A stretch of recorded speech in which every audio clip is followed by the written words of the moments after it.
I want to tell you all out there today that some of you all are still so focused. Your mind is so overwhelmed by the failures of what has happened in your life that you can't even see the progression that God has for you.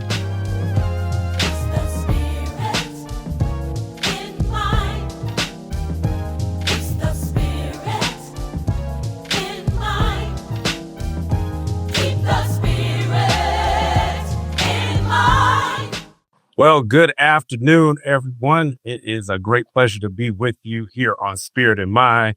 You're listening to Dr. Jonathan Shepherd here, who is in the studio by myself today.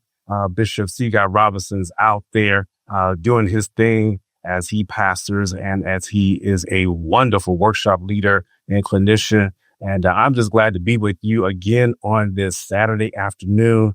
Man, let me tell you, thank you all for all the wonderful comments from the last show, the last previous shows, to be honest with you.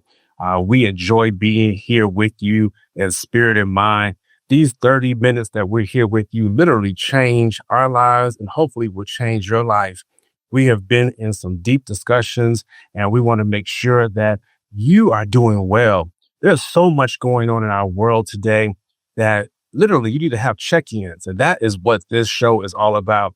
We're about bringing real life issues, current topics, and making sure that your mental health is doing well with the spiritual application.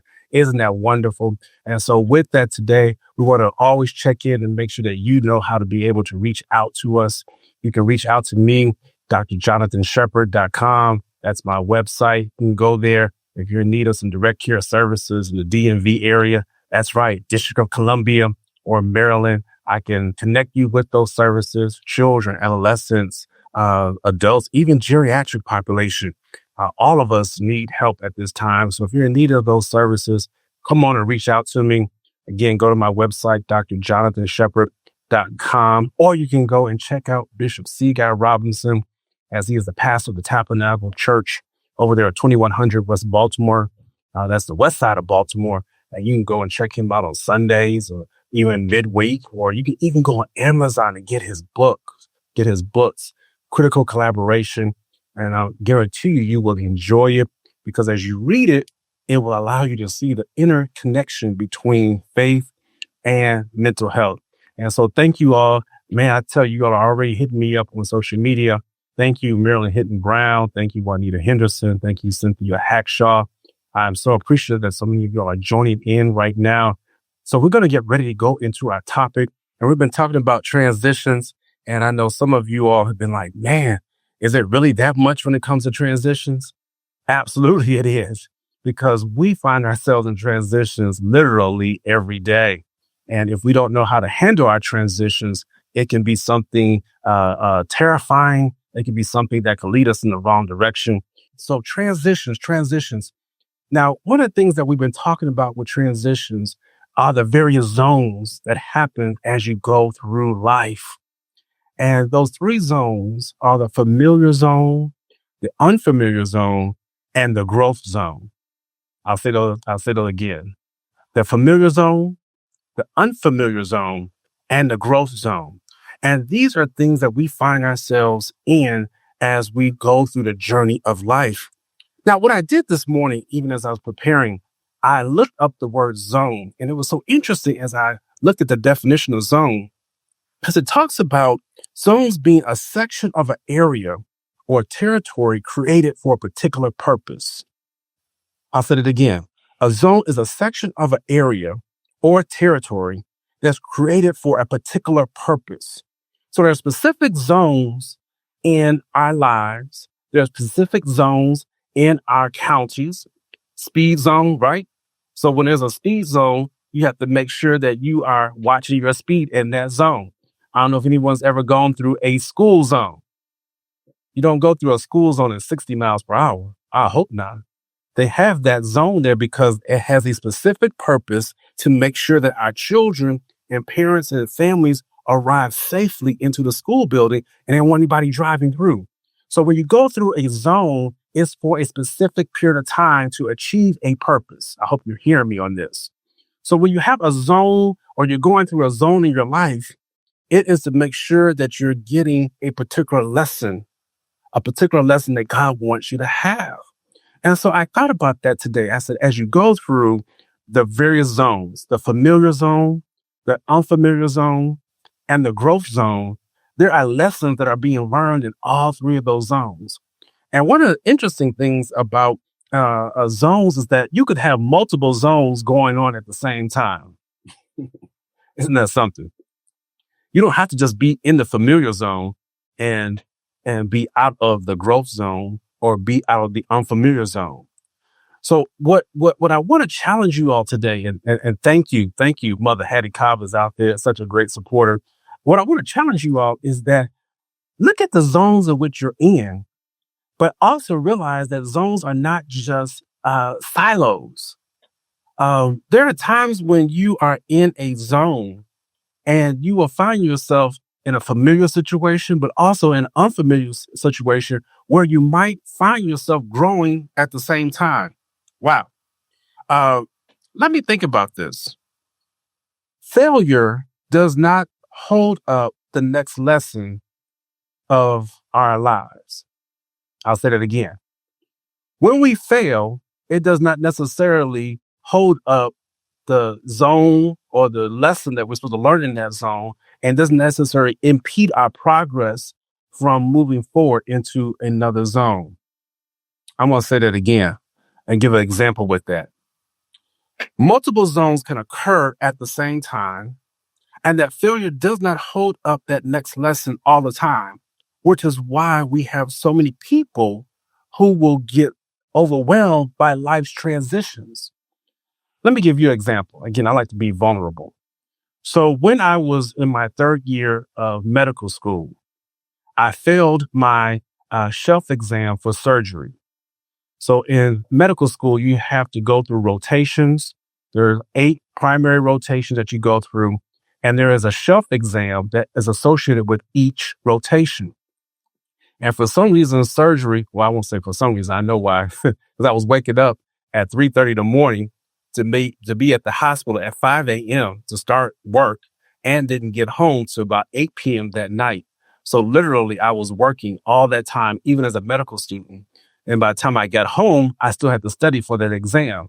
I'm sure somebody out there know what that's like. That when you get home and you trying to still study, like, man, it's like all the energy is gone. And so I didn't really have time, proper ability to study or capacity to study like I wanted to. So I ended up failing the exam. And I actually failed the exam twice, you all. I failed that exam twice. Now, when you fail an exam twice in medical school, you actually can get kicked out. So by the time that I failed that exam the second time, I was on the verge of being kicked out, you all.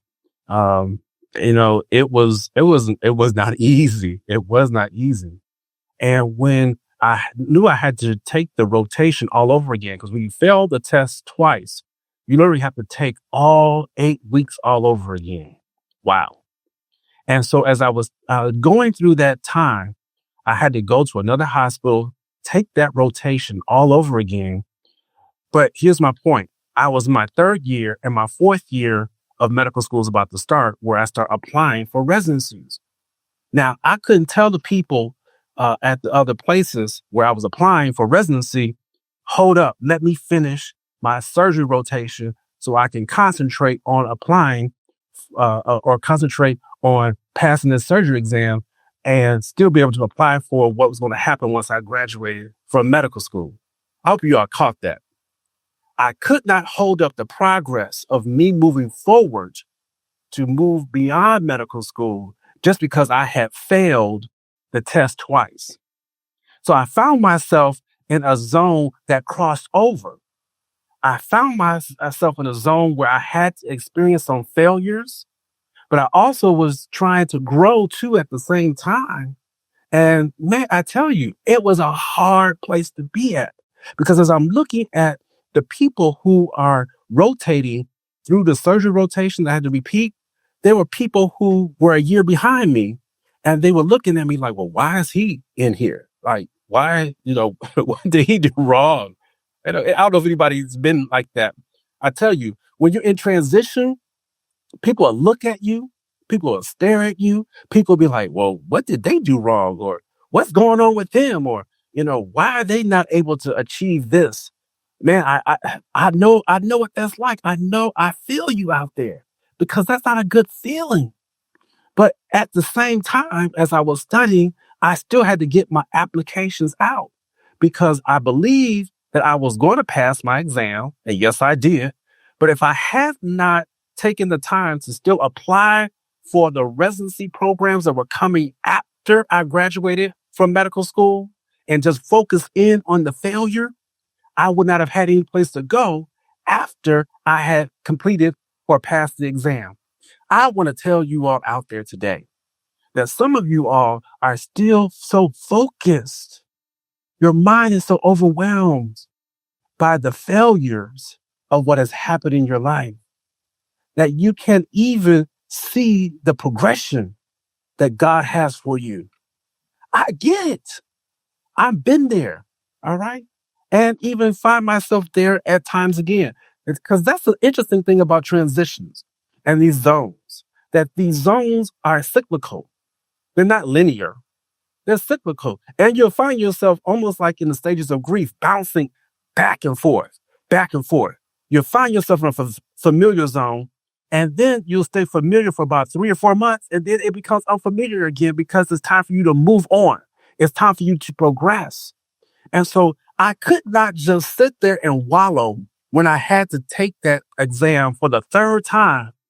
And when I got in that room the third time, I was like, okay, God, look, we're not taking this exam again. And sure enough, I passed the exam. I passed it. I went ahead and I could not even talk about the exam, to be honest with you, as I was interviewing. It was so interesting during that time because I was studying for the exam and I still had interviews happening for what was going to happen next in my life. So I couldn't go into those interviews talking about, well, you all, I'm just really going through right now. I got this exam and, I'm not sure if you all really want me. I'm not sure if you all really want a failure. Man, I know what that's like. And I can almost feel you all out there as I'm talking in social media land. I'm talking here on radio because there get times where you even want to carry that baggage over with you. And I want to help you to separate that. Yes, you could be in an unfamiliar zone, crossing over into the growth zone, but you don't have to announce everybody while you're in the growth zone that, hey, I'm carrying this baggage with me and how I failed. Trust me, they'll see it. Trust me, they'll know that you passed it. You don't have to make the announcement that you're going through a failure right then and there. And I get it. Some of the songs out there, some of the gospel songs, I don't look like what I've been through. I get it. Some of us do look like what we've been through, but some of us don't look like what I've been through. And God, I hope I don't look like what I've been through because, it's been a lot. And as you transition through this, I want to help the people. I want to help you all to know that multiple zones can occur at the same time. Man, I hope this is helping you out there. And so what I'm going to do for the next minutes that I have now, I'm going to shift because I want to talk about what happens as you go through the transition. What are the things that has to be a part of your arsenal? What are the things that you have to do as you're going through the transition? And that one thing I'm going to talk about today, I got 3 points. And we'll cover them over the next 3 weeks as I work with Bishop Robinson. But the first point, and I'm going to stick here and stay here, all right, is we have to look at our company. We must change our company when we're going through transition. Now, Shepherd, what do you mean your company? I'm talking about your peers. I'm talking about the people who are in your life, the people who will run to you, who will no longer be available as you go through the transition. We have to examine our company. And a company does not necessarily just mean the people. We have to look at the things that are in our life. We have to look at the places that we go. We have to look at even the jobs and organizations that influence what we do. That as we go through the transitions, as you're finding yourself in that zone, and let me tell you something about jobs and people, they will provoke you to go through these zones. They sure will. And so that's why you got to make sure that you are in the right place. Because as you walk through these different zones, if you don't have the right company or you don't have the right people in your circle, they'll kill you as you go through the zone. And I don't mean literally, physically. I mean, I would hate that would happen, but literally, it could kill your dream. It'll kill your motivation. It'll kill your drive. Absolutely. And thank you, Diane Sanders and Sarita Watson. Thank you, thank you, thank you. So we got to make sure that our peers, our company is in line because the people you will run to will no longer be available. Isn't that amazing? I watch even as I've gone through some transitions. Now I've watched how certain people have fallen off and certain things just change. I didn't even ask for it to change. But just as I was going through the transition and as I was going through the growth zone, I don't know if anybody's out there grown plants and other places, well, not places, but other things, different types of plants. That's what I want to say.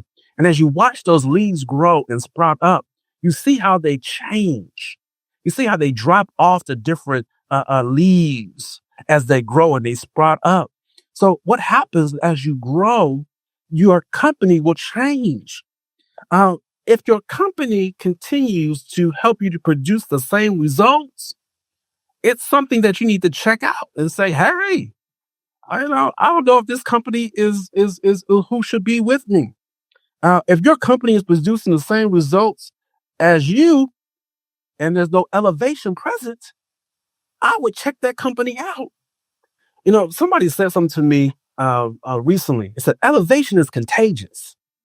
Let me tell you, and really, I should type that in for those on social media. Elevation is contagious. That thing, when my friend told me that this past week, that thing was so powerful because it told me that the company that I keep, that even when I'm going through a transition, if I'm going through it appropriately, if I can use that word, that the other people around me will even feel some of the effects. Isn't it something that you could be around somebody who is getting blessed, or you could be around somebody who's getting cursed, and then you find yourself in that same position? I know we talk about the positive a lot, but it's the same thing negatively. If you got friends with a lot of drama, you find yourselves a lot of drama. You got friends who don't like to do drama. Typically, you don't like to do drama. And that's what I'm telling you is that look for the change in your company. If your company is always comfortable making the same salary, they're always comfortable with going to the same vacation spot, always going to Orlando, can never go nowhere else. Like, man, come on, let's switch it up. Always eat at the same places for special occasions. Never can go somewhere else. Yeah. Now, again, I'm not knocking, places that are consistently good. I love to go to a good eatery. I love to visit certain places that I know are going to produce, but it shouldn't be the same thing every time. It shouldn't become predictable. So you have to be able to watch yourself as you're going through transition. Many of the times of why we are going through transition is because we're not in a place where we should be at. And God wants to move us a little bit further. And he wants to make sure that we are learning the lessons in that zone while we are carrying out his purpose. Remember the definition of zone. Each zone has each particular lesson and purpose associated with it. And so there may be multiple purposes, maybe multiple lessons, but if you get stuck, if you get stagnated, or if you find yourself producing the same results year after year after year, then that's something you need to check out. One of the scariest places to be, and I've told Bishop Robinson this before, is to be in the same place that you were in the year previously. That's scary, you all. I don't like to be in the same place where I was the year before. Now, does that mean I keep changing? I keep changing my address? No, I'm not saying those type of things. People are literal. And so I have to make sure I'm very clear as to what I'm saying. I'm not saying you to change your house or change your address every single year or even change your job. Because when you do stuff like that, people don't think that you are consistent. People kind of, they look at you a little weird because you keep changing. But what I am saying, though, is that you need to make sure that you're looking at where you are in life and moving towards your goals and purpose. Now, yes, there may be some years where you may not move as fast as others, but there should be some progress. There should be some movement. So let me tell you, I'm looking at this challenge as when you change your company, because the challenge is, how do you deal with isolation and loneliness? Yeah. When your company changes, when the people who are normally in your circle, you'll find yourself isolated. You'll find yourself lonely. And you'll be looking like, man, why am I the only one going through? Or, man, did God really tell me to do this? Or, how come I'm the only one who can handle this particular problem and no one else is facing it? And you know how we do. We feel isolated. But let me tell you, isolation is not a bad thing. Isolation many times is a place for us to settle down so we can get our thoughts together and make sure that we can move forward. You should not stay isolated all the time. But when you find yourself in a place where it feels isolated, it's okay. But make sure that you're getting the lesson, getting the purpose that God has for you while you're in that zone, while you're in that isolation. Let me tell you something. There needs to be a relationship audit. I'm even hesitant to say it because it's hard for us to do. Yeah, we got to check our friends out. Just like we have an audit for our income and our taxes, and hopefully for those who are leading in your family. You should have family goals. You should have, if you're a leader of a non-for-profit, you should have a goal for that. But you should be checking out even the people who are in your personal circle. Like, hey, are we lining up? Are our goals, complementary of each other? Now, everybody don't have to have the same goals. Absolutely not. No, absolutely. And that's kind of boring to have people in your life who are all the same. But we should be truthful about our friendships. Think about this. Sports teams bring in former players who won championships to sharpen the mindset of players and not the physical skill set. I'll say that again. Sports teams, they bring in former players who won championships to sharpen their mindset, not necessarily their physical skill set. Why do they do that? Because they know the former players don't have the same type of skills like the ones who are on the current team now, but there's a mindset that must be developed. There's a winning mindset. You could have so many wonderful skills and potential inside of you, but if you don't have the right mindset, you won't achieve your fullest potential.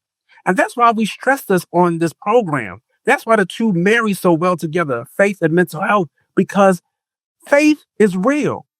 But many of us don't activate our faith because we don't have that championship mindset that even when I'm going through, even when I am isolated, even when it doesn't feel good, even when I'm in the unfamiliar zone, I can still overcome and make it. Wow. That's why we stress this on this program, because we want to make sure that all of us are getting through. I'm winding down here, and I done got excited myself. Isaiah chapter 54, go back and read that. It is such a wonderful passage, and so many of us quote passages and verses from that. But it really talks about how the Lord will enlarge your territory, even when your friend circle is shrinking. And the thing he dropped on me is that even when your friend circle is shrinking, he's replacing that with favor. He's replacing that with influence. So don't be worried about your friend circle shrinking. God is giving you more favor. He's giving you more influence as he enlarges your territory.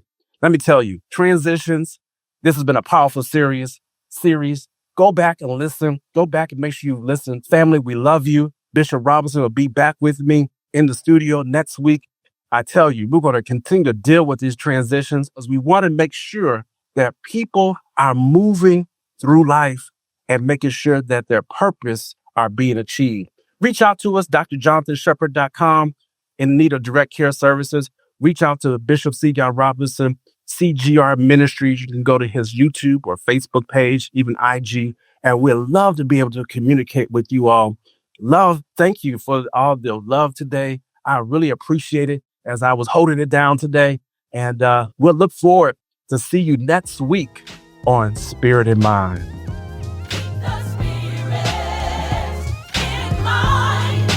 Don't forget to follow us on social media. We're on Facebook at Spirit in Mind, and we're also on Instagram at Spirit in Mind Live. Join us next time for a new episode of